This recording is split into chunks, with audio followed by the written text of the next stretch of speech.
So when you are looking for a transplant, what is the most important thing which you consider? Is it the density which a clinic is giving? Is it the area coverage, big areas, grade 6, grade 7, which a clinic is doing? Or is it the hairline aesthetics, how beautifully somebody has created the hairline? What is it?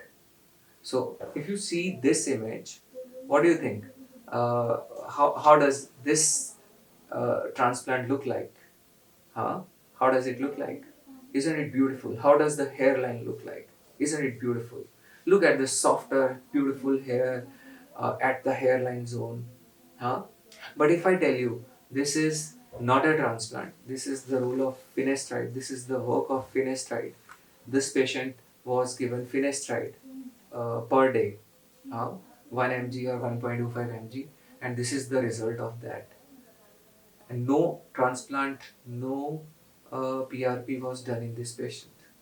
This is not my patient, this is patient from Dr. Bernstein. He's a great doctor. And you will find all these cases on internet when you type finasteride results without transplant. So if you are comparing some clinics and saying, okay, now the hair growth is more or less similar in both the clinics' results, but the hairline of this clinic looks better than the hairline of this clinic. What will happen if this guy stops finasteride? Do you know these softer, supple hair which have come in the hairline zone? They were present there already, and they have grown to some thickness. Now they are adding on to the beauty of hairline. They are reducing the gaps between the hairline.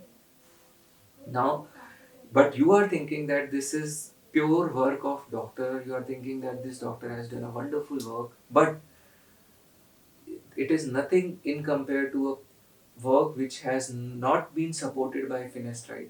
It's a different matter whether to give finasteride or not. If you are taking finasteride thinking that it is just going to save your existing hair, my dear friends, you are mistaken badly. It is not only doing that, it is doing a much bigger job than what you really think.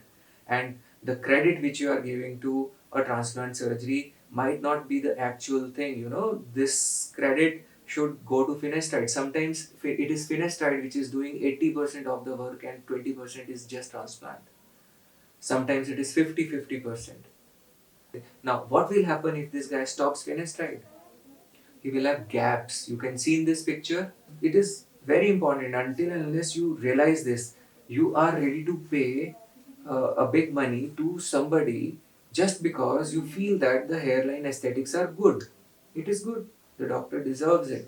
But how much work is actually being done by doctor and how much work is being done by the medicine, you have to understand this. And all those people who innocent people who are giving testimonials saying, oh, my hairline looks this, my hairline looks that, uh, see what will happen when they stop finasteride.